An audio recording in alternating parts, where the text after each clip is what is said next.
3.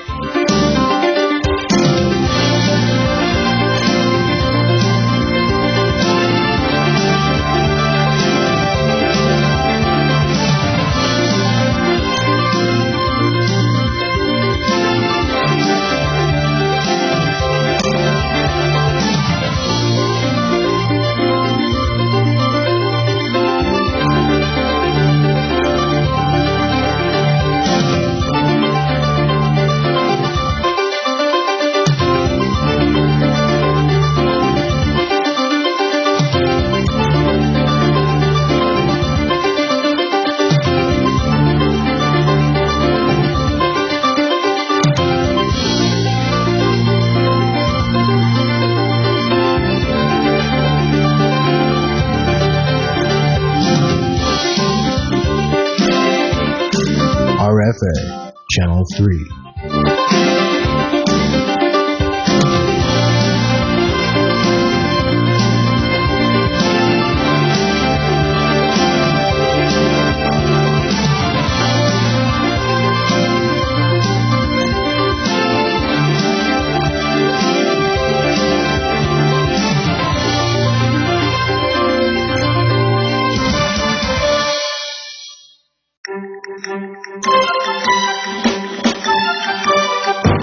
រដ្ឋសភាអាមេរិកស្នើសុំបញ្ជីឈ្មោះមន្ត្រីរដ្ឋាភិបាលនិងក្រុមហ៊ុនដែលពាក់ព័ន្ធនឹងការបំផ្លាញលទ្ធិប្រជាធិបតេយ្យនិងសិទ្ធិមនុស្សដើម្បីដាក់ទណ្ឌកម្មលោកហ៊ុនសែនប្រកាសប្រាប់សហគមន៍អន្តរជាតិថាការបោះឆ្នោតនៅកម្ពុជាមិនចាំបាច់មានការទទួលស្គាល់ពីបរទេសនោះឡើយតុលាការនឹងបន្តនីតិវិធីសួរចម្លើយលោកកឹមសុខានៅថ្ងៃ14ធ្នូជុំវិញករណីសន្តិភាពជាមួយបរទេសនៅក្នុងការផ្សាយនារីត្រីនេះដែរយើងនឹងមានបទសម្ភាសន៍ជាមួយមន្ត្រីជាន់ខ្ពស់នៃមូលនិធិ Heritage Foundation ជុំវិញការផ្ដល់អនុសាសន៍ឲ្យរដ្ឋាភិបាលអាមេរិកជួយស្ដារលទ្ធិប្រជាធិបតេយ្យនៅកម្ពុជានិងព័ត៌មានដទៃទៀតពីទូរទស្សន៍អាស៊ីសេរីសម្រាប់ខែពុធទី13ខែធ្នូឆ្នាំ2017បាទពីរដ្ឋធានី Washington ខ្ញុំបាទជួនចាត់បុតស៊ូមជម្រាបសួរលោកអ្នកនាងកញ្ញាទាំងអស់ជាទីមេត្រីបាទយើងខ្ញុំសូមស្វាគមន៍លោកអ្នកនាងកញ្ញាក្នុងកម្មវិធីផ្សាយទូរទស្សន៍អាស៊ីសេរីបាទជាបន្តទៅទៀតនេះខ្ញុំបាទសូមជូនព័ត៌មានពិស្ដាគណៈកម្មាធិការកិច្ចការបរទេសរដ្ឋសភាអាមេរិកស្នើសុំបញ្ជីឈ្មោះមន្ត្រីរដ្ឋាភិបាល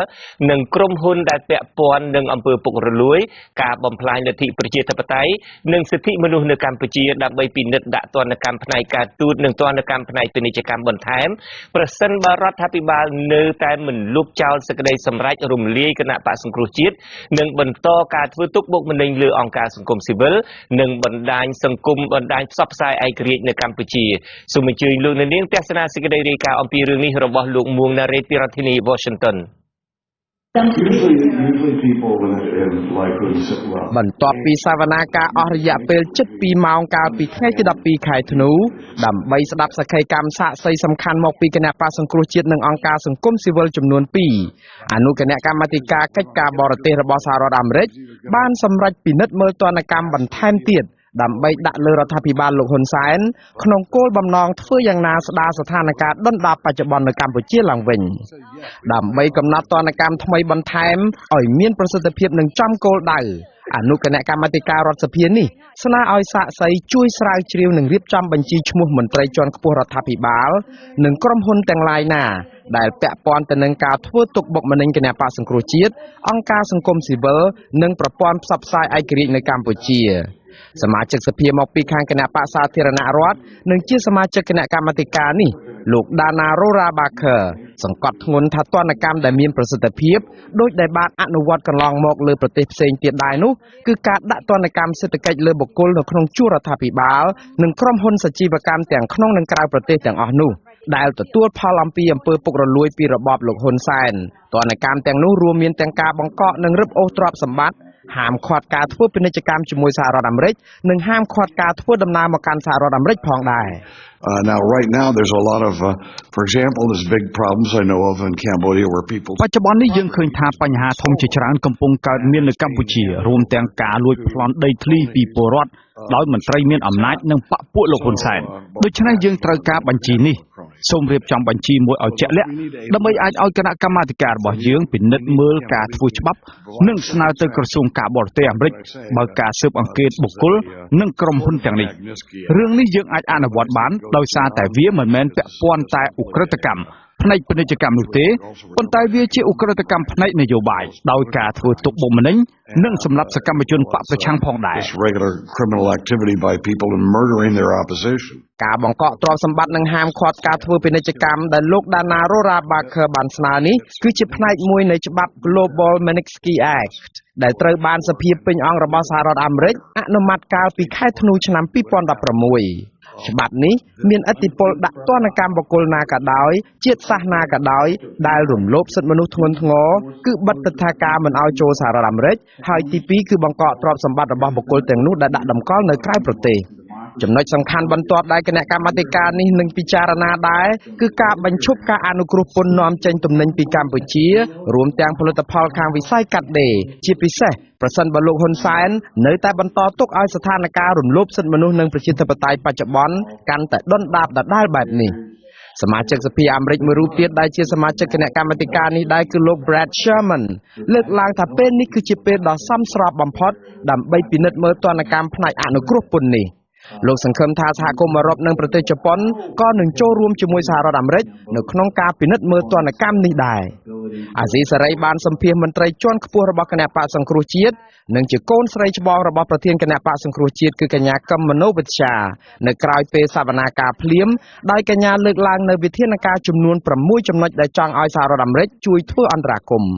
ចំណុចពីរសំខាន់ដែលកញ្ញាស្នើឡើងត្រូវបានគណៈកម្មាធិការនេះព្រមយកទៅពិចារណាដូចខាងលើដោយឡែកចំណុច4ផ្សេងទៀតរួមមានការទាមទារឲ្យអន្តរជាតិដាក់សម្ពាធលើរដ្ឋាភិបាលលោកហ៊ុនសែនឲ្យគោរពតាមស្មារតីនៃកិច្ចព្រមព្រៀងសន្តិភាពទីក្រុងប៉ារីឡើងវិញខ្ញុំបាទមូណារ៉េតអាស៊ីសេរីរដ្ឋធានី Washington បាទលោកនាងជាទីមេត្រីបន្តិចទៀតនេះយើងនឹងមានបទសម្ភាសន៍ផ្ទាល់មួយជាមួយអ្នកស្រី Olivia Enos ដែលជាអ្នកវិភាគផ្នែកគោលនយោបាយរបស់អង្គការមូលនិធិកេរដំណែលពិភពលោក Heritage Foundation ប្រចាំក្នុងរដ្ឋធានី Washington កាលពីថ្ងៃអង្គារ12ម្សិលមិញកញ្ញាបានចូលរួមធ្វើសកម្មកម្មក្នុងអង្គសវនាការរបស់អនុកម្មាធិការអនុគណៈកម្មការទទួលបន្ទុកកិច្ចការបរទេសនៃសភាសហរដ្ឋអាមេរិកជុំវិញស្ថានភាពនយោបាយនៅកម្ពុជានៅក្នុងសវនាការនោះកញ្ញាបានផ្ដល់អនុសាសន៍ជាច្រើនដល់សភាតំណាងរាស្ត្រសហរដ្ឋអាមេរិកឲ្យមានការស្វែងរកការដាក់ទណ្ឌកម្មសេដ្ឋកិច្ចដល់ប្រទេសកម្ពុជាតាមរយៈការបិទប្រព័ន្ធអនុគ្រោះពន្ធនាំចេញសម្ភារបំពាក់មកសហរដ្ឋអាមេរិកនិងបង្កកទ្រព្យសម្បត្តិរបស់មន្ត្រីជាន់ខ្ពស់នៃរដ្ឋាភិបាលលោកហ៊ុនសែនដែលចូលរួមរំលោភសិទ្ធិមនុស្សនិងសម្លាប់លទ្ធិប្រជាធិបតេយ្យនៅកម្ពុជា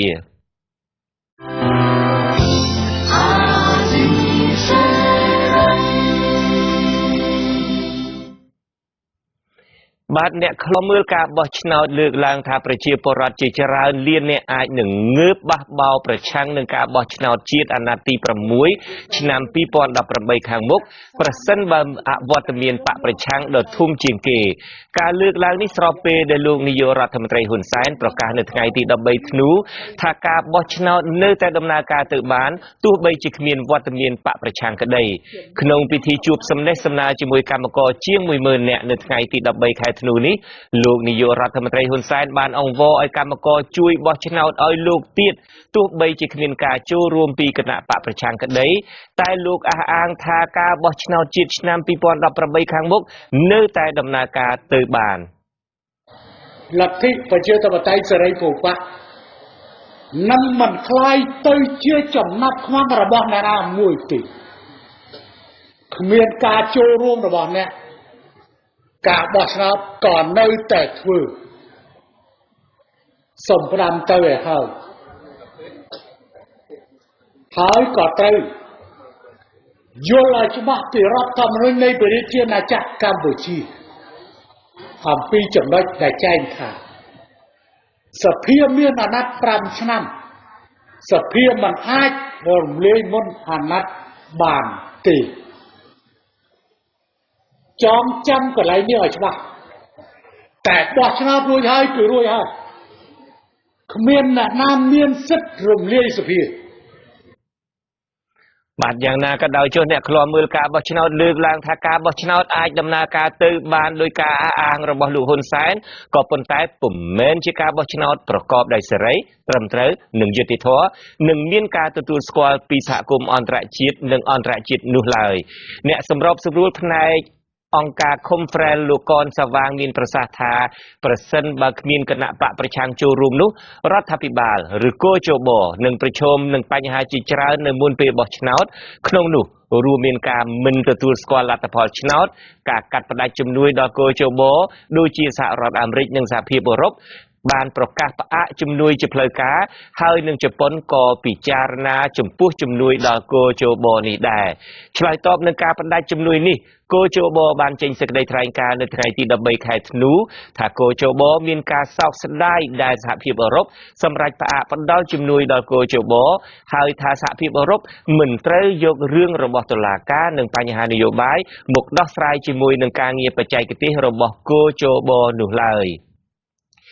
សហភាពអឺរ៉ុបបានបញ្ជាក់ថាមូលហេតុនៃការសម្រេចផ្អាកជំនួយហិរញ្ញវត្ថុនេះគឺដោយសារតែសេចក្តីសម្រេចរបស់តុលាការកំពូលកាលពីថ្ងៃទី16ខែវិច្ឆិកាក្នុងការរំលាយគណៈបក្សសង្គ្រោះជាតិដែលសហភាពអឺរ៉ុបសង្កត់ធ្ងន់ធ្ងរថាដំណើរការបោះឆ្នោតមួយដែលគណៈបកប្រឆាំងត្រូវបានគេផាត់ចេញតាមទំនឹងចិត្តយ៉ាងដូចនេះលទ្ធផលនៃការបោះឆ្នោតនេះនឹងមិនត្រូវមើលឃើញថាមានភាពស្របច្បាប់នោះឡើយបាទលោកនៅនេះពេលនេះកំពុងតែទស្សនាទូរទស្សន៍អាស៊ីសេរីផ្សាយចេញពីរដ្ឋធានី Washington នៃសហរដ្ឋអាមេរិកចៅក្រមស៊ើបសួរតុលាការក្រុងភ្នំពេញលោកគីរទ្ធីនឹងបន្តនីតិវិធីសួរចម្លើយលោកកឹមសុខាប្រធានគណៈបក្សសង្គ្រោះជាតិពីដំណើររឿងសន្តិភាពជាមួយបរទេសនៅព្រឹកថ្ងៃទី14ខែធ្នូស្អែកនេះការសួរចម្លើយនេះនឹងប្រព្រឹត្តទៅនៅបន្ទប់សាកសួរនៃមណ្ឌលអប់រំកែប្រែទី3ឬពន្ធនាគារត្រពាំង plong ក្នុងខេត្តត្បូងឃ្មុំនេះគឺជាការសាកសួរលើកទី2ហើយក្នុងសំណុំរឿងក្តីនេះបន្ទាប់ពីការសាកសួរដាក់បន្ទុកលើកទី1ប្រមាណជាង20សំណួរកាលពីចុងខែវិច្ឆិកាកន្លងទៅនេះបាទមេធាវីម្នាក់ក្នុងចំណោមមេធាវី8រូបដែលការពារឲ្យលោកកឹមសុខាប្រធានគណៈបក្សសង្គ្រោះជាតិគឺលោកមេធាវីហែមសុជាតិបានឲ្យអាស៊ីសេរីដឹងថាចៅក្រមតុលាការក្រុងភ្នំពេញកន្លងមកបានសួរសំណួរលោកកឹមសុខាចាក់ឆ្ងាយពីបទចោទប្រកាន់និងជាប្រភេទសំណួរដាក់បន្ទុកដែលលោកយល់ថាសំណួរទាំងនោះមិនបានផ្ដល់ភាពយុត្តិធម៌ចំពោះកូនក្តីលោកនិងគោលការណ៍ឯករាជ្យភាពរបស់ចៅក្រមជាដើមលោកមេធាវីបន្តថានៅព្រឹកស្អែកនេះក្រុមមេធាវីនឹងចូលរួមនីតិវិធីសាកសួរនេះប៉ុន្តែនឹងជំទាស់ដាច់ខាតចំពោះសំណួរទាំងឡាយណាដែលខុសពីអង្គហេតុនិងជាប្រភេទសំណួរដាក់បន្ទុកមេធាវីការពារក្តីឲ្យប្រធានគណៈបក្សសង្គ្រោះជាតិម្នាក់ទៀតគឺលោកផែងហេងអះអាងថាលោកក៏នឹងចូលរួមក្នុងដំណើរការនីតិវិធីសួរចម្លើយនេះផងដែរលោកបន្តថាក្រុមមេធាវីនៅតែប្រកាន់ជំហរទាមទារឲ្យតុលាការទម្លាក់ចោលបទប្រឆាំងលោកកឹមសុខាដដែលដោយសារក្រុមមេធាវីយល់ឃើញថាលោកកឹមសុខាមិនបានប្រព្រឹត្តបទល្មើសដោយការចោទប្រកាន់របស់តំណាងអัยការឡើយសម្រាប់ក្រុមមេធាវីរបស់យើងនៅតែគិតថារឿងនេះវាអត់មានបទល្មើសកើតឡើងសម្រាប់អាដាមកឹមសុខាទេហើយពាក្យថាចោទថាសន្តិភាព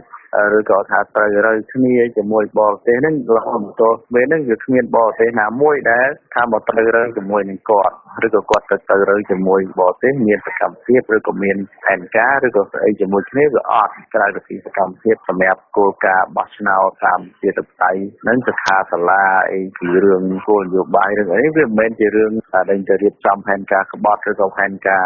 ត្រូវរើជាមួយបរទេសបាទកាលពីពេលថ្មីនេះសាលាឧទ្ធរនិងតុលាការកំពូលបានទាត់ចោលបណ្ដឹងរបស់ក្រុមមេធាវីការពារក្តីលោកកឹមសុខាដែលប្តឹងប្រឆាំងនឹងដីកាសម្រេចឃុំខ្លួនលោកកឹមសុខាដោយតុលាការសំអាងថាការសម្រេចឃុំខ្លួននេះគឺជារឿងត្រឹមត្រូវតាមច្បាប់លោកកឹមសុខាត្រូវបានតំណាងអัยការនៃតុលាការក្រុងភ្នំពេញសម្រាប់សម្រេចចោទប្រកាន់ពីបទសន្តិភាពជាមួយបរទេសតាមមាត្រា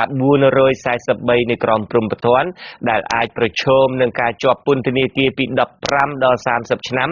បើតុលាការរកឃើញថាលោកបានប្រព្រឹត្តបទល្មើសដោយការចោទប្រកាន់មែននោះ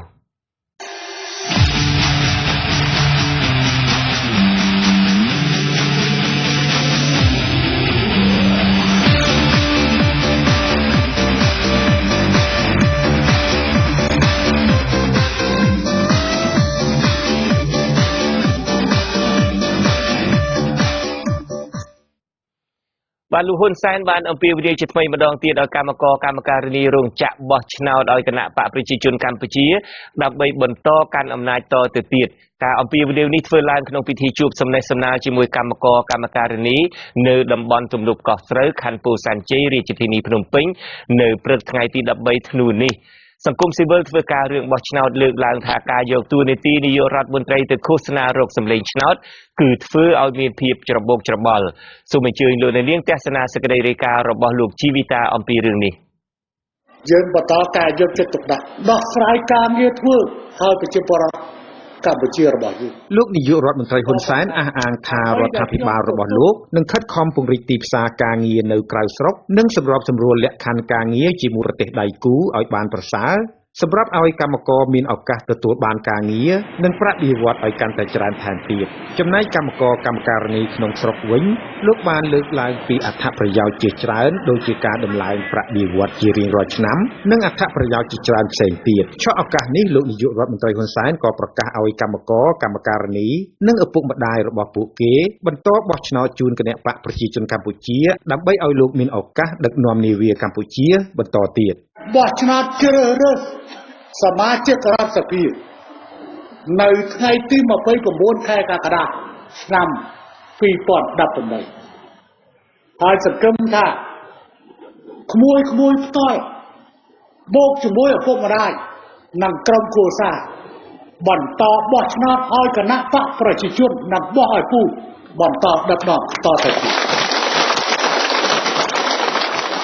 យើងបានរួមសុខរួមទុក្ខជាមួយគ្នា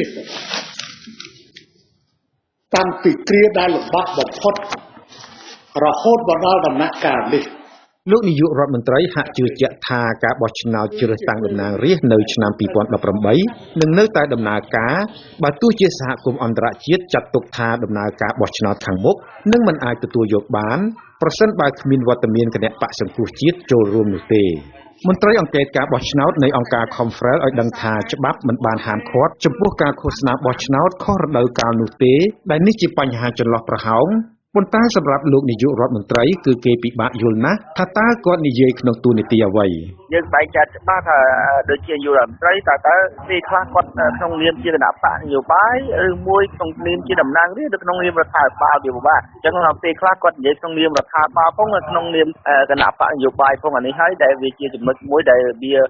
មានការច្បល់បញ្ចូលគ្នាណានៅក្នុងការបម្រើនៃប្រជាពលរដ្ឋបាទវាមានបញ្ហាក្នុងហ្នឹងទេការបោះឆ្នោតជ្រើសតាំងតំណាងរាស្ត្រអាណត្តិទី6នឹងប្រព្រឹត្តទៅនៅឆ្នាំ2018ថ្មីនេះសហរដ្ឋអាមេរិកនិងសហគមន៍អឺរ៉ុបបានចេញសេចក្តីថ្លែងការណ៍ផ្អាកការផ្ដល់ជំនួយដល់គណៈកម្មាធិការជាតិរៀបចំការបោះឆ្នោតកោជបបន្ទាប់ពីអាជ្ញាធរក្រុងភ្នំពេញចាប់ប្រធានគណៈបកប្រឆាំងដាក់ពន្ធនាគារនិងរំលាយគណៈបកសង្គ្រោះជាតិខ្ញុំជីវិតាអាស៊ីសេរីបានលោកនៅនឹងជាទីមេត្រីសហជីពសេរីកម្មករអំពាវនាវសូមឲ្យរដ្ឋាភិបាលដោះស្រាយវិបត្តិនយោបាយនៅកម្ពុជាដោយសន្តិវិធីដើម្បីបញ្ជៀសការដាក់ទណ្ឌកម្មសេដ្ឋកិច្ចពីសហរដ្ឋអាមេរិកនិងសហភាពអឺរ៉ុបអនុប្រធានសហជីពលោកម៉ាន់សេងហាក់បានប្រាប់អាស៊ីសេរីតាមទូរស័ព្ទថាសហជីពលោកតំណាងឲ្យកម្មជនតំណាងឲ្យសមាជិកជាង 10,000 នាក់ស្នើរដ្ឋាភិបាលត្រូវស្ដារស្ថានភាពនយោបាយឲ្យវិលទៅរកភាពប្រក្រតីឡើងវិញដើម្បីបន្តទទួលបានការអនុគ្រោះពន្ធទៅលើការនាំចេញផលិតផលក្នុងវិស័យកាត់ដេរនៅកម្ពុជា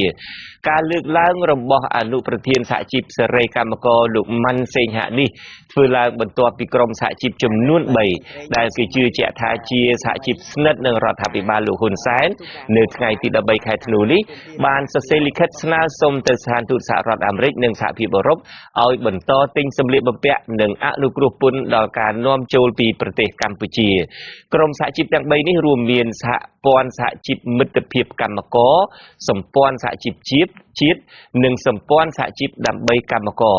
មេដឹកនាំសហជីពទាំង3នេះក៏បានបញ្ជាក់ក្នុងលិខិតដដែលថាខ្លួនមានការព្រួយបារម្ភជាខ្លាំងចំពោះស្ថានភាពនយោបាយនាពេលនេះដែលនឹងជះឥទ្ធិពលអាក្រក់មកលើវិស័យកាត់ដេរក្រោយពេលដែលសហរដ្ឋអាមេរិកនិងសហ ភាពអឺរ៉ុបបញ្ឈប់ការអនុគ្រោះពន្ធនៃការនាំចេញផលិតផលកាត់ដេរសម្លៀកបំពាក់ចេញពីកម្ពុជាបញ្ហានេះនឹងនាំឲ្យប៉ះពាល់ដល់ការងារកម្មករនិយោជិតនិងប្រជាពលរដ្ឋខ្មែររាប់លានអ្នកដែលអាស្រ័យផលលើវិស័យកាត់ដេរនេះ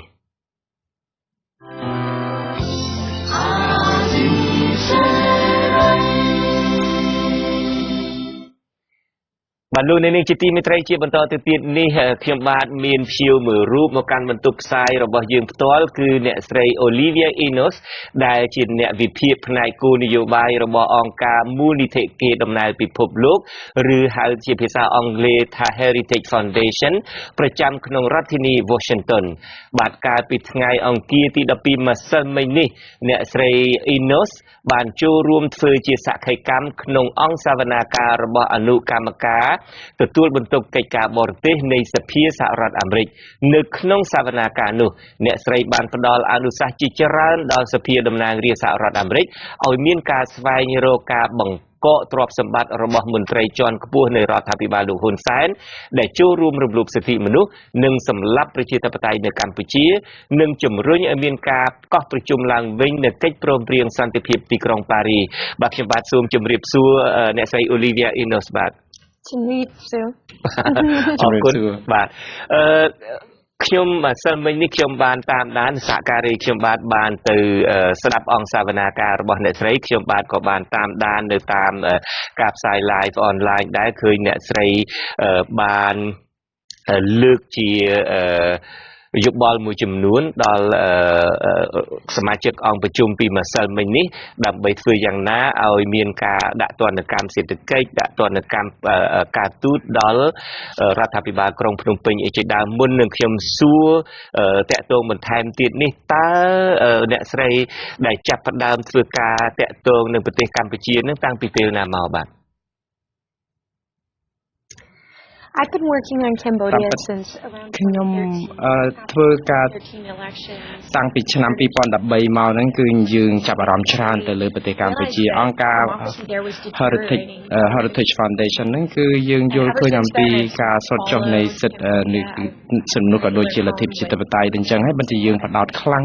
ទៅលើរឿងហ្នឹងចឹងមកខ្ញុំចាប់អារម្មណ៍ខ្លាំងតាំងពីហ្នឹងមកឥឡូវតើគេចាប់លោកកម្មសខាដែលជាប្រធានគណៈបក្សសង្គ្រោះជាតិហើយគេរំលាយគណៈបក្សសង្គ្រោះជាតិចោលហើយធ្វើឲ្យយើងកាន់តែពុះពោចង់យកចិត្តទុកដាក់នឹងជួយប្រទេសកម្ពុជាបន្ថែមទៀតព្រោះដោយសារតែកម្ពុជាស្ថិតនៅក្នុងផ្លូវបំបែកមួយដ៏សំខាន់បាទសូមជម្រាបលោកអ្នកស្ដាប់ផងដែរថាយើងបទសម្ភាសន៍ពេលនេះយើងធ្វើជាភាសាខ្មែរហើយមានការចូលរួមបកប្រែពីក្រោយឆាកពីលោកមួងណារ៉េតបាទហើយបាទតើ Heritage Foundation នេះជាអង្គការជាមូលនិធិនឹងបែបណាទៅហើយតើ Heritage Foundation នេះបានធ្វើការអ្វីខ្លះកន្លងមកចំពោះប្រទេសកម្ពុជាSo the Heritage Foundation is អង្គការនេះគឺជាអង្គការមួយដែលមានមូលដ្ឋាននៅ Washington DC ដែលផ្ដោតទៅលើគោលនយោបាយច្រើនដែលយើងទំនាក់ទំនងយើងធ្វើការតាក់ទងជាមួយនឹងខាងសភាហើយនៅរដ្ឋាភិបាលតែគោលដៅរបស់យើងគឺយើងផ្ដល់ព័ត៌មានទៅឲ្យខាងសភាក៏ដូចខាងរដ្ឋាភិបាលអំពីអ្វីដែលកើតឡើងនៅប្រទេសកម្ពុជាយើងបានបោះពុម្ពផ្សាយជាកាសែតសារព័ត៌មានជាច្រើនតាក់ទងជាមួយនឹងការរំលោភសិទ្ធិមនុស្សនៅក្នុងប្រទេសកម្ពុជាហើយក៏យើងបានចូលរួមនៅក្នុងការផ្ដល់សក្ខីកម្មនិងការធ្វើការពិគ្រោះយោបល់ច្រើនជាពិសេសតាក់ទងជាមួយនឹងបញ្ហានយោបាយនៅក្នុងប្រទេសកម្ពុជាក៏ដូចជានៅអាស៊ីអាគ្នេយ៍យើងក៏និយាយអំពីសិទ្ធិមនុស្សនៅប្រទេសភូមាហើយយើងក៏យកចិត្តទុកដាក់ខ្លាំងជាងគេនោះគឺខាងប្រទេសកម្ពុជាដោយសារតែយើងឃើញថាប្រទេសកម្ពុជានឹងគឺក្នុងចំណោមប្រទេសមួយដែលមានបញ្ហាធ្ងន់ធ្ងរផ្នែកខាងសិទ្ធិមនុស្សនិងប្រជាធិបតេយ្យបាទអញ្ចឹង Heritage Foundation នេះបើតាមខ្ញុំស្ដាប់ទៅគឺថាតួនាទីសំខាន់គឺផ្ដល់ព័ត៌មានចាំបាច់ដល់សភាតំណាងរាស្ត្រសហរដ្ឋអាមេរិកតើកន្លងមកនេះការដែលផ្ដល់ព័ត៌មានដល់ក្រុមតំណាងរាស្ត្រសហរដ្ឋអាមេរិកដើម្បីឲ្យពួកគាត់យល់ដឹងអំពីស្ថានភាពទូទៅស្ថានភាពពិភពលោកស្ថានភាពប្រទេសកម្ពុជានេះតើពួកគាត់នឹងយល់ដឹងច្រើនទេជាពិសេសស្ថានភាពកម្ពុជាហើយជាពិសេសមានការកើនឡើងទេចំពោះអ្នកដែលយល់ដឹងអំពីបញ្ហាកម្ពុជានៅក្នុងតំណាងរាស្ត្រសហរដ្ឋអាមេរិកបាទ So I think it definitely depends តាម on ពិត the ទៅវាអាស្រ័យទៅលើសមាជិកសភានីមួយៗព្រោះអីយើងដឹងថាសមាជិកសភាខ្លះដោយលោក Alan Leventhal អីលោកមានចំណេះដឹងច្រើនណាស់តាក់ទងជាមួយនឹងប្រទេសកម្ពុជាព្រោះដោយសារលោកយកចិត្តទុកដាក់ខ្លះហើយដូចជាប្រធានគណៈកម្មការម្សិលមិញដូចលោក Ted Yoho ក៏លោកដឹងរឿងច្រើនដែរអំពីបញ្ហានេះព្រោះគណៈកម្មការដែលចូលរួមសមាជិកហ្នឹងគឺសុទ្ធតែដឹងទាំងអស់អំពីអ្វីដែលជាការកើតឡើងនៅក្នុងស្រុកខ្មែរមែនតើមិនមែនតែសមាជិកសភាទេដែលដឹងរឿងពីស្រុកខ្មែរសូម្បីតែនៅខាងក្រសួងការបរទេសក៏គាត់ដឹងព័ត៌មានអំពីការធ្លាក់ចុះដុនដាបនៃលទ្ធិប្រជាធិបតេយ្យនិងការរំលោភសិទ្ធិមនុស្សនៅកម្ពុជាដែរអញ្ចឹងសរុបសេចក្តីមកគឺរដ្ឋាភិបាលសហរដ្ឋអាមេរិកទាំងគ្រប់ស្ថាប័នទាំងសំខាន់ណាសុទ្ធតែបានដឹងអំពីស្ថានភាពហ្នឹងហើយក៏គេមានការសោកសង្រេងនិងសោកស្ដាយយ៉ាងខ្លាំងដែលរឿងនេះនៅតែបន្តកើតឡើងព្រោះគេមិនចង់ឲ្យឃើញមានការដាក់សម្ពាធទេក៏ប៉ុន្តែឥឡូវនេះគឺអ្វីដែលគួរពិចារណាគឺដាក់សម្ពាធហើយ បាទលោកអ្នកនាងដែលកំពុងតែតាមដានការផ្សាយរបស់យើងក៏អាចចូលរួមក្នុងការដាក់សំណួរដល់អ្នកស្រី Olivia Enos បានដែរដោយប្រាប់លួចទូរស័ព្ទរបស់យើងនៅក្នុង comment នៅការផ្សាយផ្ទាល់នេះហើយយើងនឹងឃើញទូរស័ព្ទលោកអ្នកនាងក្រុមការងារយើងនឹងហៅទៅលោកអ្នកនាងវិញដើម្បីបានចូលរួមដាក់សំណួរផ្ទាល់ទៅដល់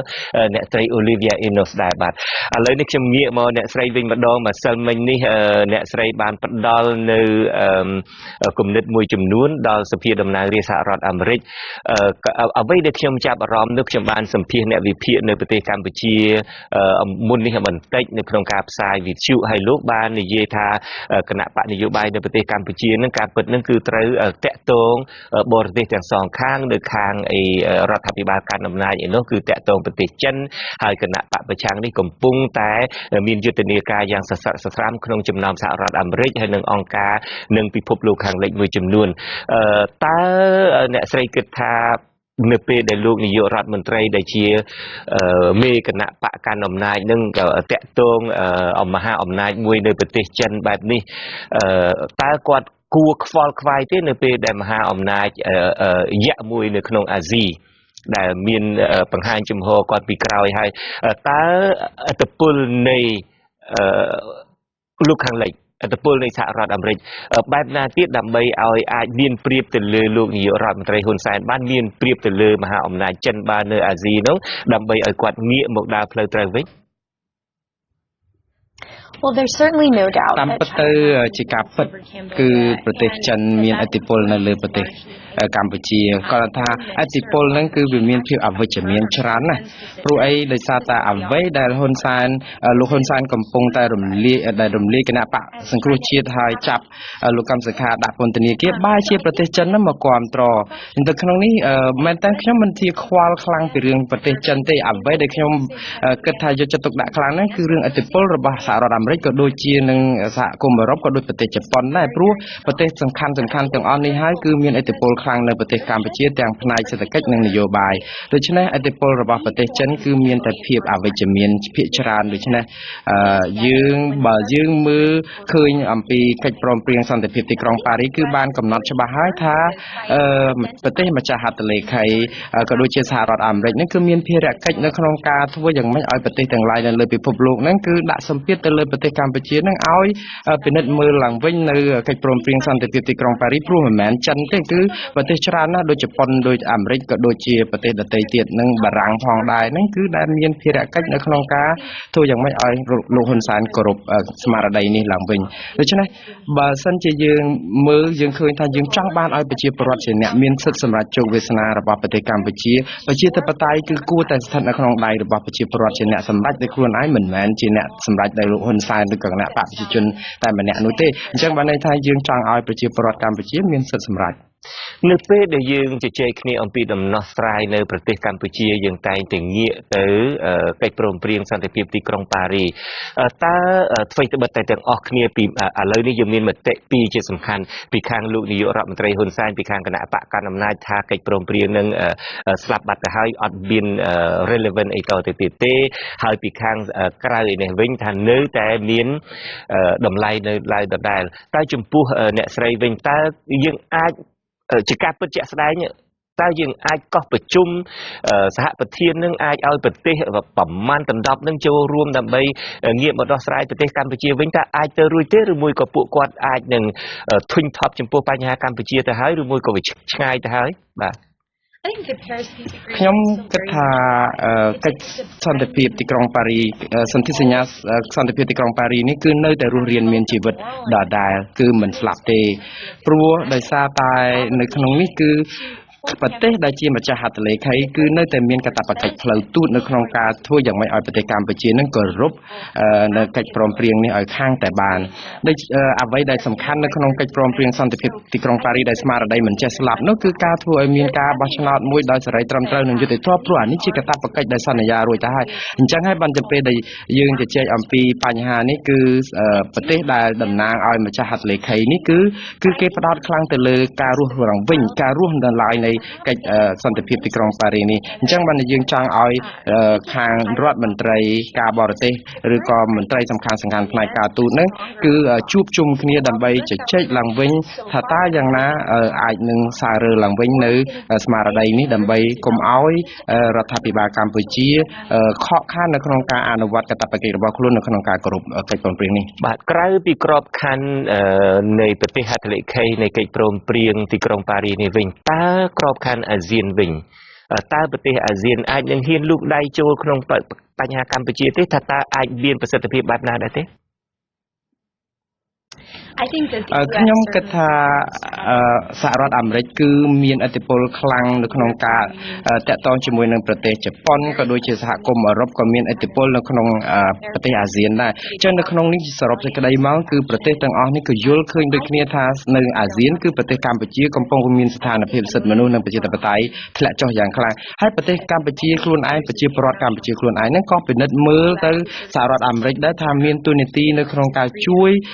ធ្វើម៉េចតស៊ូមតិដើម្បីគៀងគរឲ្យអ្នកទាំងអស់នោះចូលទៅប្រទេសអាស៊ីហ្នឹងគឺជាពិសេសគឺអាចជជែកជាមួយប្រធានអាស៊ានហ្នឹងដើម្បីជជែកពីរឿងហ្នឹងអំបញ្ញមិញនេះខ្ញុំស្ដាប់សាររបស់លោកនាយករដ្ឋមន្ត្រីហ៊ុនសែនដែលគាត់បានថ្លែងទៅកាន់កម្មករជាង 10000 នាក់នៅឯតំបន់ទំនប់កប់ស្រូវដូចជារដ្ឋធានីភ្នំពេញអ្វីដែលគាត់មានប្រសាសន៍គឺបែបនេះខ្ញុំគ្រាន់តែចង់បកប្រែជាសង្ខេបជូនអ្នកស្រីស្ដាប់គាត់ថាគុំសង្ឃឹមថាអ្នកឯងទាំងអស់គ្នាមកមានឥទ្ធិពលអីមកលើខ្ញុំបានជាដាច់ខាតនៅពេលដែលមានការបោះឆ្នោតហើយគឺសភានឹងគឺមានអាណត្តិ5ឆ្នាំហើយគ្មាននរណាម្នាក់គ្មានមហាក្សត្រនៅក្នុងរដ្ឋធម្មនុញ្ញរបស់ប្រទេសកម្ពុជាគ្មានមហាក្សត្រគ្មានរដ្ឋាភិបាលឬគ្មានសភាខ្លួនឯងនឹងមករំលាយសភានឹងបានទេហើយការបោះឆ្នោតត្រូវតែមានការបោះឆ្នោតនៅខែកក្កដានៅខាងមុខនេះទោះជាមានការចូលរួមពីអ្នកណាទោះតែមានការទទួលស្គាល់ពីអ្នកណាគាត់មិនខ្វល់ទេឲ្យតែមានការបោះឆ្នោតតើក្នុងករណីនឹងបើយើងស្ដាប់ទៅលោកនាយករដ្ឋមន្ត្រីហ៊ុនសែនគឺថាហាក់ដូចជាទោះជាយ៉ាងណាក៏ដោយគាត់ត្រូវតែកាន់អំណាចឲ្យបានក្នុងរយៈពេល5ឆ្នាំទៅមុខទៀតតើការប្រកាសដល់រឹងមាំរបស់គាត់បែបនេះការក្រាញអំណាចរឹងមាំរបស់គាត់បែបនេះយើងឮហើយអ្នកស្រីមានប្រសាសន៍ឲ្យថាសហគមន៍អន្តរជាតិនឹងនៅមានដាក់សម្ពាធអីបន្តទៀតក៏ប៉ុន្តែដាក់សម្ពាធបែបណាបើសិនជាមើលឃើញមនុស្សម្នាក់ដែលហាក់ដូចជាចង់បានអំណាចនឹងគឺខ្លាំងមែនទែនហើយរហូតដល់គាត់និយាយថាគ្មាននរណាមកអាចរំលាយបានទេនោះបាទI think that Hun Sen is scared. តែពិតទៅហ៊ុនសែនខ្លួនឯងនឹងគាត់កំពុងតែភ័យខ្លាចណាស់ព្រោះគាត់អត់ចង់ឲ្យមានការបោះឆ្នោតណាដែលមានការចូលរួមពីគណៈបព្វប្រឆាំងទេហើយលោកក៏បានដឹងដែរថាសហគមន៍អន្តរជាតិនឹងគឺថ្កោលទោសស្រោចទៅលើគាត់ហើយតាំងពីក្រសួងការបរទេសអាមេរិករដ្ឋាភិបាលអាមេរិកសភាអាមេរិកនិងសហគមន៍អន្តរជាតិដូច្នេះនៅពេលនេះគឺលោកហ៊ុនសែនកំពុងតែភ័យកំពុងតែតក់ស្លុត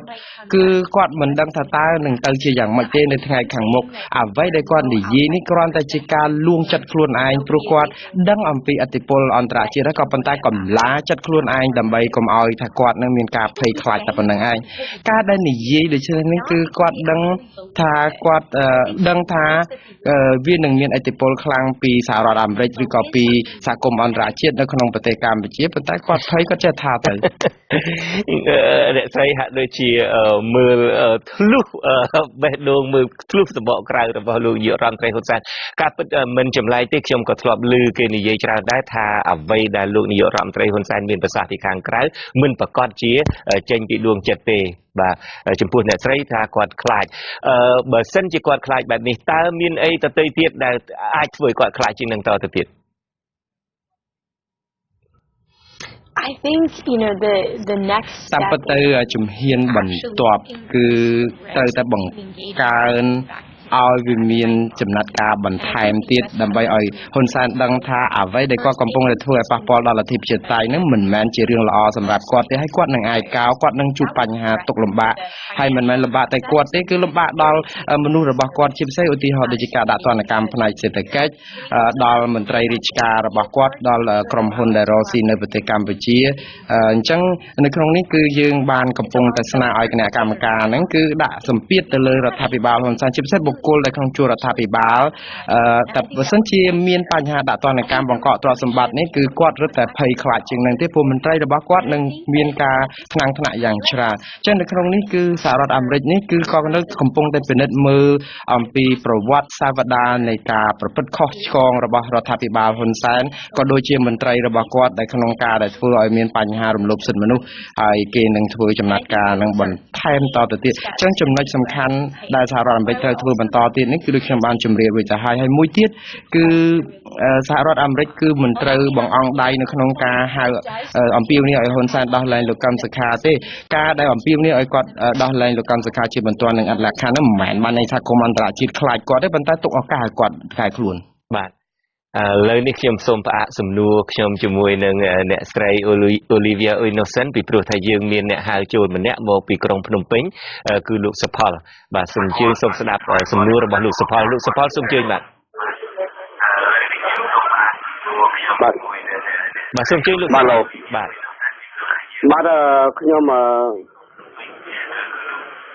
បាទខ្ញុំនៅក្នុងពេញសុផលថាសួរតាអ្នកស្រីថាគិតដូចខ្ញុំគាត់ថាប្រទេសចិនមួយដែលលុកដៃមកកម្ពុជានេះតើប្រទេសចិនជាប្រទេសចង្រៃអត់មកគិតវត្តសាស្ត្របីតែក្នុងរឿងភាគចិនប្រទេសជប៉ុនគេចោទថាប្រទេសចិនជាអ្នកជំងឺស៊ីអត់តែលុកដៃក្នុងប្រទេសណាគឺប្រទេសនឹងគឺរលាយតើអ្នកស្រីគិតដូចខ្ញុំអត់ខ្ញុំគិតថាចឹងបាទហៅឡូបាទអរគុណលោកសុផលមានតែសំណួរប៉ុណ្ណឹងទេបាទណែបាទខ្ញុំសួរតែអ្នកស្រីតើគិតដូចខ្ញុំគាត់ថាប្រទេសចិនជាប្រទេសចង្រៃអ្នកជំងឺស្អីអត់បាទអរគុណលោកសុផលសង្ឃឹមថាអ្នកស្រី Olivia Innocent អាចមានចម្លើយចំពោះសំណួរនេះបាទ You get the question I mean China has the ability to ប្រទេសចិនគាត់មានឥទ្ធិពលនៅក្នុងការចូលរួមនៅក្នុងដែលថាឥទ្ធិពលក្នុងប្រទេសជាច្រើនអាមេរិកមិនអាចនឹងលូកដៃនៅក្នុងរឿងនេះទេគាត់ថាប្រទេសចិនណានៅពេលដែលគាត់ចូលរួមគ្រប់គ្រងប្រទេសណាជាពិសេសដូចក្នុងប្រទេសកម្ពុជាថាតើគាត់គ្រប់គ្រងលទ្ធិប្រជាធិបតេយ្យនៅកម្ពុជាយ៉ាងម៉េចកើតបើប្រទេសចិនជាប្រទេសកុម្មុយនីសដែលគ្មានលទ្ធិប្រជាធិបតេយ្យទេអញ្ចឹងនៅក្នុងនេះគឺយើងកំពុងតែសង្ឃឹមទៅលើសហគមន៍អន្តរជាតិដើម្បីឲ្យតាក់ទងជាមួយនឹងប្រទេសចិនឲ្យរដ្ឋាភិបាលហ៊ុនសែនកែខ្លួនបាទក្នុងវិជ្ជាជីវៈខ្ញុំជាអ្នកកសែតនេះខ្ញុំបានធ្វើការ undercover ជាបន្លំខ្លួនដើម្បីចូលយកព័ត៌មានមួយចំនួនធំដែរតាក់ទងទៅនឹងវិស័យកាត់ដេរនៅប្រទេសកម្ពុជានេះយើងបានដឹងថាចំនួនកម្មករកាត់ដេរនៅប្រទេសកម្ពុជាគឺជិត1លាននាក់គឺ70,000នាក់នៅពេលដែលខ្ញុំបានចូលទៅរាយការណ៍អំពីវិស័យកាត់ដេរនៅប្រទេសកម្ពុជានេះឃើញថាជួនកាលការកាត់ដេរនេះបើសិនជាដេរនៅប្រទេសកម្ពុជាទាំងស្រុងតែម្ដងតាំងពីកណាត់ទៅទេរហូតដល់ចេញជាខោអាវតែម្ដងហ្នឹងគឺភាគច្រើនហ្នឹងសុទ្ធតែរបស់មិនមែនជា brand name ទេរបស់យុទ្ធលក់នៅត្រឹមហាង Walmart ឬមួយក៏ហាង Target អីទេដែលធ្វើនៅប្រទេសដេរនៅប្រទេសកម្ពុជាទាំងស្រុងចំពោះbrand ដែលថ្លៃដូចជា Polo ដូចជា Tommy ឬមួយ Calvin Klein អីជាដើមបើតាមដែលខ្ញុំបានទៅរាយការណ៍ឲ្យតាមទៅមើលផ្ទាល់គឺថា 99% គឺដេរនៅប្រទេសចិនហើយដឹកទាំង គីបទាំងគីបមកទាំងកប៉ាល់មកដល់ប្រទេសកម្ពុជាគ្រាន់តែដាក់លាវអាវឬមួយគ្រាន់តែភ្ជាប់ផ្លាកអីបន្តិចតួចទេដូច្នេះយើងឃើញថាកម្មករនៅប្រទេសចិនហ្នឹងក៏ធ្វើការច្រើនណាស់ដើម្បីផលិតសម្ភារៈហ្នឹងផលិតខោអាវហ្នឹងដើម្បីឆ្លងកាត់ប្រទេសកម្ពុជាយកឈ្មោះប្រទេសកម្ពុជាដើម្បីឲ្យយកឈ្មោះអនុគ្រោះពន្ធហ្នឹងយកមកបញ្ចេញដល់សហភាពអឺរ៉ុបឬមួយក៏អាមេរិកជាដើមដូច្នេះប៉ះសិនបើមានការដាក់ទណ្ឌកម្មទៅលើពន្ធនាំចេញនឹងមិនអនុគ្រោះពន្ធនឹងទេមិនមែនតែប្រទេសកម្ពុជាផ្ទាល់នឹងទេក៏ប៉ះពាល់ដល់ប្រទេសចិនដែរព្រោះក្រៅតែពីដេនៅប្រទេសចិនអាសម្ភារៈដើមមកនឹងវត្ថុធាតុដើមមកនឹងមានកណាត់មានគ្រឿងម៉ាស៊ីនដេជាដើមនឹងក៏ផលិតនៅបរទេសដែរតើអ្នកស្រីគិតថាតើប្រទេសចិននឹងអាចនឹងមានឥទ្ធិពលអីបែបណាដើម្បីពញ្ញាក់អារម្មណ៍លោកនាយករដ្ឋមន្ត្រីហ៊ុនសែនដែរទេក្រៅតែពីប្រកាសជាផ្លូវការប្រកាសគាត់ថាជួយនៅពីក្រោយក៏ប៉ុន្តែអាចពីក្រោយឆាកដែរទេអាចមើលធ្លុះដល់ពីក្រោយឆាកនឹងដែរទេអាចមានលទ្ធភាពនឹងដែរទេបាទ I personally think that it's ខ្ញុំគិតថានៅដំណាក់កាលនេះគឺយើងកំពុងតែក្នុងដំណាក់កាលដំបូងណាស់តកតងជាមួយនឹងការពិចារណាទៅលើការដាក់ទណ្ឌកម្មផ្នែកខាងអនុគ្រោះពន្ធព្រោះដោយសារតែយើងឃើញថាសហគមន៍អន្តរជាតិយើងក៏ចង់អំពាវនាវឲ្យសហគមន៍អន្តរជាតិរកដំណោះស្រាយឬក៏ចំណាត់ការមុនសិនឥឡូវនេះដំណាក់កាលចុងក្រោយគឺដាច់ខាតត្រូវតែធ្វើការរាំងខ្ទប់ឬក៏បង្កកឬក៏បញ្ឈប់ការអនុគ្រោះពន្ធនឹងហើយប៉ុន្តែអ្វីដែលធ្វើនេះបើខ្ញុំមើលគឺបើដាក់រឹបពន្ធហ្នឹងគឺយើងធ្វើឲ្យអ្នកដែលប៉ះពាល់ខ្លាំងគឺប្រជាពលរដ្ឋកម្ពុជាទាំងមូលតែម្ដងជាពិសេសកម្ពុជាដែលមានកម្មករកាត់ដេរដល់ទៅលានអ្នកដូចនេះគ្រាន់ថាសហរដ្ឋអាមេរិកនិងសហគមន៍អន្តរជាតិគឺនឹងមិនចោលជំរឿននេះទេគ្រាន់តែឥឡូវនេះគេឲ្យឱកាសដល់លោកហ៊ុនសែននៅក្នុងការកែប្រែឲ្យទាន់ពេលវេលាជាជាងការយឺតពេលហើយទាំងអស់នេះគឺជាលក្ខខណ្ឌដែលបើមិនប្រែប្រួលទេច្បាស់ជាទៅដល់ផ្លូវហ្នឹងហើយបាទអរគុណអ្នកស្រីឥឡូវនេះយើងមានសំណួរពីអ្នកហៅចូលមកម្នាក់ទៀតពីប្រទេសកម្ពុជាគឺលោកកែវវណ្ណាលោកវណ្ណាសូមជួយដាក់សំណួរបាទសូមជំរាបសួរលោកពូជំរាបបបពីណាបាទជំរាបសួរបាទសូមជួយខ្ញុំចង់មានសួរបាទខ្ញុំចង់មានសំណួរមួយសួរទៅអ្នកស្រីទីមួយគឺសំណួរធម្មតាទេព្រោះអីបើសិនខាងសហគមន៍អឺរ៉ុបឬខាងសហរដ្ឋអាមេរិកគាត់ដាក់សម្ពាធមកប្រទេសកម្ពុជាមែនប៉ុន្តែសម្ដេចនៅតែអត់ខ្វល់តើហើយមួយទៀតគាត់អត់ខ្វល់គាត់អត់ចោះចេញពីតំណែងតើនៅពេលនោះវាមិនថាប៉ះពាល់ទៅដល់ក្រមគ្រួសារសម្ដេចទេគឺប៉ះពាល់សម្រាប់វាទេតើខាងសហគមន៍អឺរ៉ុបមានវិធានការ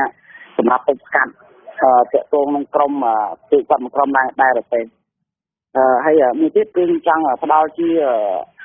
កំណត់ខ្លះដោយសារប្រទេសចិនគឺជាប្រទេសមួយដែលមហាអំណាចដែរហើយមួយទៀតដល់ពេលដែលគាត់មកវិញមកស្រុកខ្មែរគឺទាក់ទងនាំគាត់ទៅនាំមកពួកឯកទេសដែលមកអភិវឌ្ឍអញ្ចឹងគឺគេអត់យកប្រជាជនខ្មែរយើងសម្រាប់ទៅធ្វើជាមេឬមួយជាអីទេសូម្បីជាហាងទៅក៏ត្រូវតែមានមេចិនអ្នកគ្រប់គ្រងហើយវាធ្វើដល់ស្នាប់ណាប៉ាត់ដល់ខ្មែរហើយដូចនៅកំពង់សោមជាដើមគឺជាជំរើសទី1របស់ចិនហើយបន្ទាប់មកគឺនៅកោះកុងអញ្ចឹងនេះខ្ញុំចង់ផ្ដល់ប៉ុណ្ណឹងហើយសូមជួយឆ្លើយជំនួយខ្ញុំផងបាទអរគុណលោកវណ្ណាបាទសូមជើញI think I would agree with you actually ខ្ញុំយល់ស្របនឹងលោកវណ្ណាតកតងជាមួយនឹងរឿងតកតងរឿងការបញ្ឈប់ការអនុគ្រោះពន្ធនេះព្រោះមកដល់ពេលនេះសហរដ្ឋអាមេរិកនឹងគឺគ្រប់គ្រងប្រទេសកម្ពុជាប្រជាពលរដ្ឋកម្ពុជាខ្លាំងណាស់ព្រោះតាំងតែពីក្រោយរបបខ្មែរក្រហមមកគឺសហរដ្ឋអាមេរិកនឹងគឺជួយបានច្រើនហើយគាត់មិនដែលនឿយណាយនៅក្នុងការបន្តជួយទេអញ្ចឹងទេបានថាអ្វីដែលសហរដ្ឋអាមេរិកនិងសហគមន៍អន្តរជាតិត្រូវបន្តធ្វើបន្តទៀតនេះគឺយើងត្រូវមើលទៅលើបុគ្គលដែលនៅក្នុងជួររដ្ឋាភិបាលជាន់ខ្ពស់ជាពិសេសការដែលបង្កក់វីសាឬក៏ដូចថាបិទវីសាទិដ្ឋាការហ្នឹងហើយឬក៏អាចដល់ថ្នាក់ដូចបុគ្គលនិងក្រុមហ៊ុនដទៃទៀតបង្កក់ទ្រព្យសម្បត្តិដែលគាត់រកស៊ីនៅស្រុកក្រៅដកហូតយកមកវិញដោយសារតែពាក់ព័ន្ធជាមួយនឹងបញ្ហា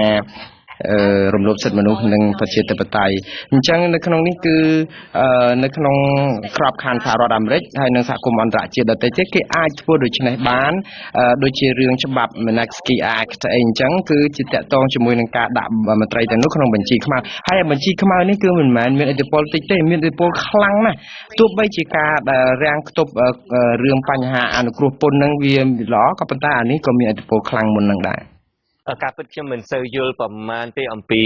ប្រព័ន្ធចរាចរណ៍លុយអីជាដើមប៉ុន្តែអ្នកស្រីមានប្រសាសន៍ថាលុយទាំងឡាយណាក៏ដោយក៏ត្រូវតែចរាចរណ៍ឆ្លងកាត់សហរដ្ឋអាមេរិកដែរដូច្នេះបើសិនជាសហរដ្ឋអាមេរិកចាប់ផ្ដើមអនុវត្តនៅអ្វីដែលគេហៅថា Magnitsky Act ហ្នឹងគឺថាអាចប៉ះពាល់ច្រើនណាស់ដល់សហភាពដល់ប្រទេសកម្ពុជាមន្ត្រីមួយចំនួននៅប្រទេសកម្ពុជាThat's correct. So ត្រឹម basically ត្រឹមត្រូវហើយបាទតាមពិតទៅនៅក្នុងនេះរាល់ចរាចរណ៍បញ្ហាហិរញ្ញវត្ថុហ្នឹងគឺឆ្លងសហរដ្ឋអាមេរិកនៅពេលដែលឆ្លងសហរដ្ឋអាមេរិកនិងបរិយាញូវយ៉កដូច្នេះគឺបានន័យថាសហរដ្ឋអាមេរិកគឺមានលទ្ធភាពនៅក្នុងការបង្កករាល់ទ្រព្យសម្បត្តិទាំងអស់នោះអញ្ចឹងបានន័យថាម្ចាស់ក្រុមហ៊ុនឬក៏បុគ្គលដែលមានទ្រព្យសម្បត្តិនៅក្នុងជួររដ្ឋាភិបាលលោកហ៊ុនសែនគឺនឹងអាចរងការបង្កកទ្រព្យសម្បត្តិនេះបានយ៉ាងងាយអញ្ចឹងនៅក្នុងនេះគឺជាអ្វីដែលជាជំហានបន្ទាប់ទៀតដែលយើងកំពុងតែអំពាវនាវឲ្យសហគមន៍អន្តរជាតិក៏ដូចជាសហរដ្ឋអាមេរិកជាពិសេសហ្នឹងគឺពិចារណានៅក្នុងការដាក់ទណ្ឌកម្មនេះដើម្បីឲ្យលោកហ៊ុនសែនរៀងចាលបាទខ្ញុំបកមកការបារម្ភរបស់លោកកៅវណ្ណាវិញម្ដងអ្នកស្រីមានប្រសាសន៍ថានឹងខិតខំធ្វើយ៉ាងណាក៏ដោយការដាក់ទណ្ឌកម្មសេដ្ឋកិច្ចទណ្ឌកម្មការទូតអីក៏ដោយចុះគឺថាព្យាយាមកាត់បន្ថយកុំឲ្យប៉ះពាល់ដល់ជីវភាពរបស់ប្រជាពលរដ្ឋសាមញ្ញទូទៅនឹងគឺថាឲ្យប៉ះពាល់តែមន្ត្រីជាន់ខ្ពស់ទេក៏ប៉ុន្តែឧបមាថាបើសិនជាធ្វើឲ្យប៉ះពាល់ដល់មន្ត្រីជាន់ខ្ពស់នៅពេលដែលពួកគាត់មានការលំបាកនៅពេលដែលពួកគាត់ប៉ះពាល់ហើយគាត់ដាក់គំនាបទៅលើប្រជាពលរដ្ឋទៅក៏មិនមានន័យថាផលវិបាកនឹងមិននៅតែជះដល់ប្រជាពលរដ្ឋខ្មែរដែរ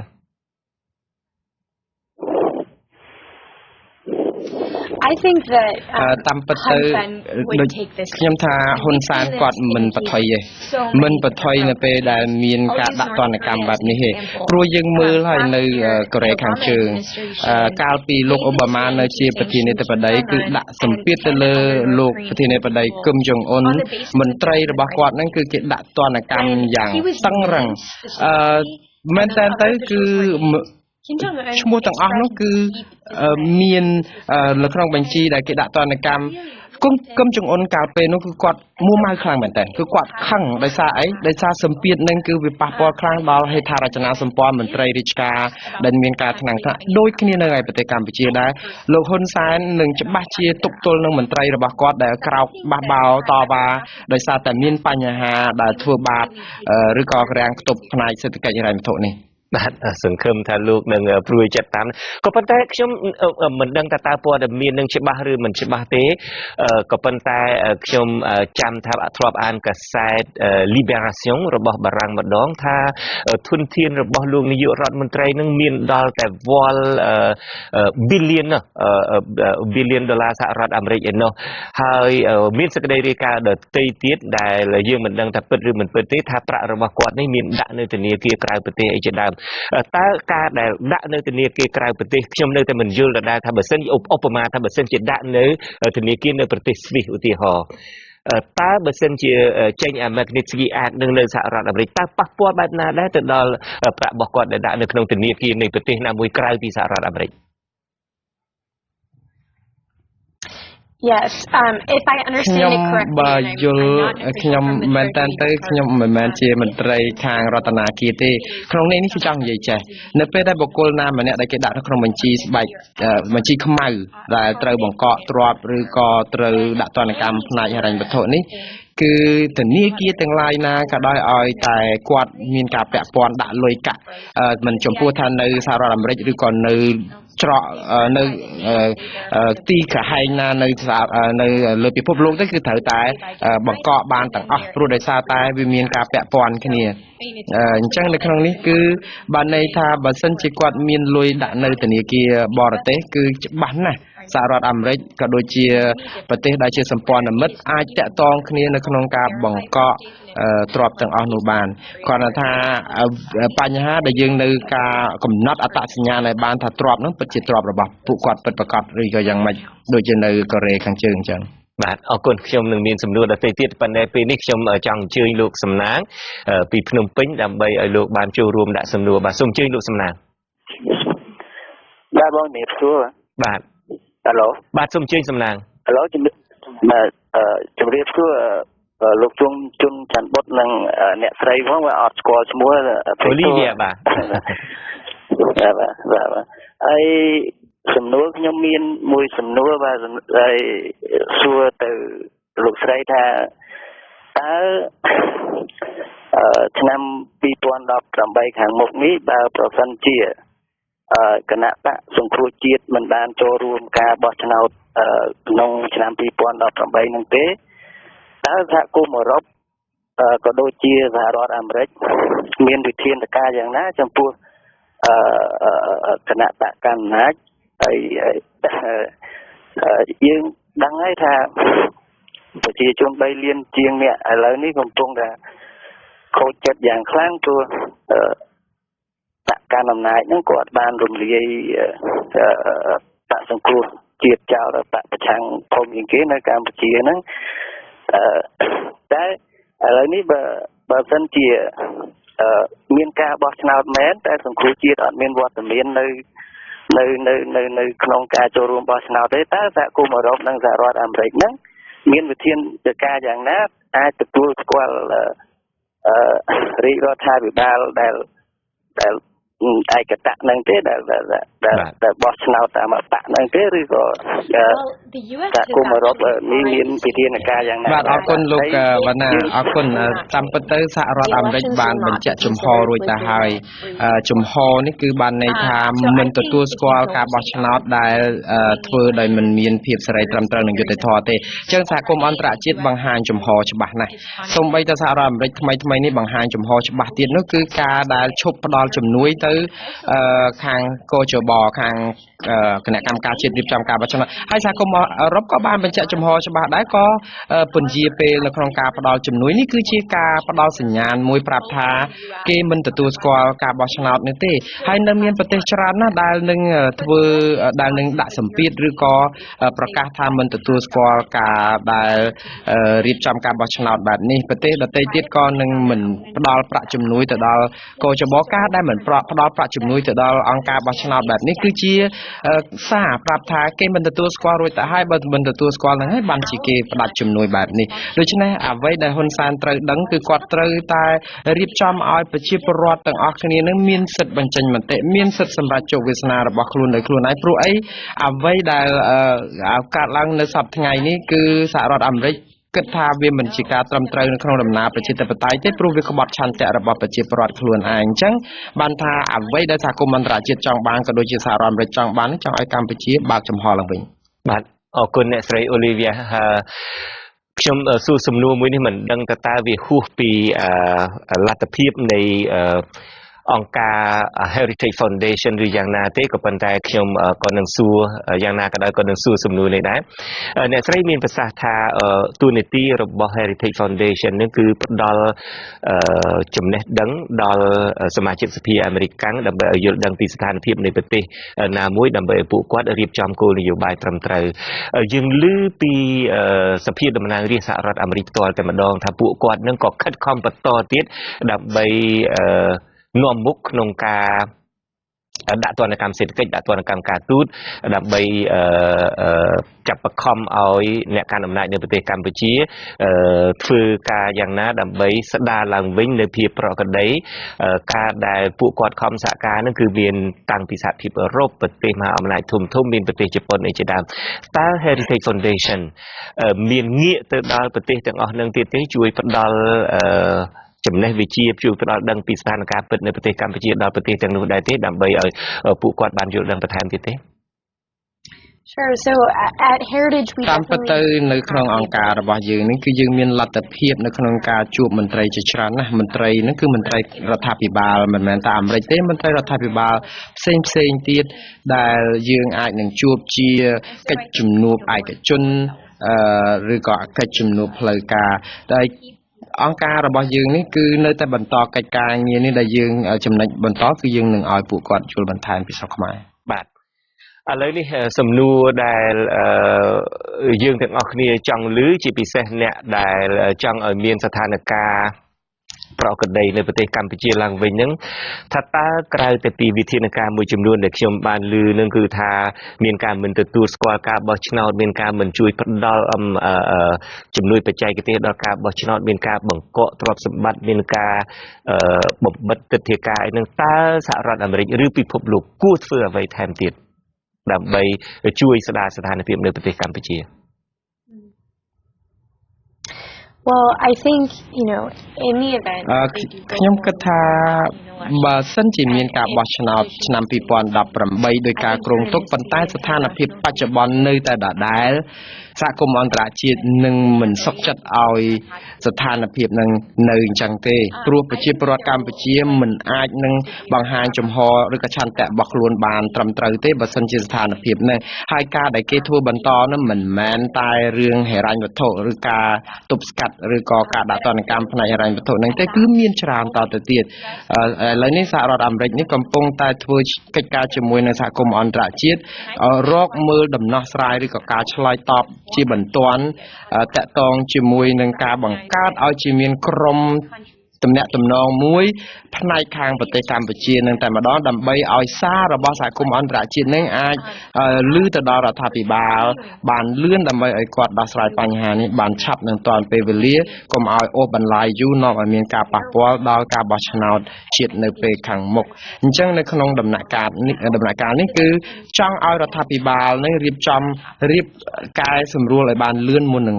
គៀបដល់មួយឆ្នោតបាទ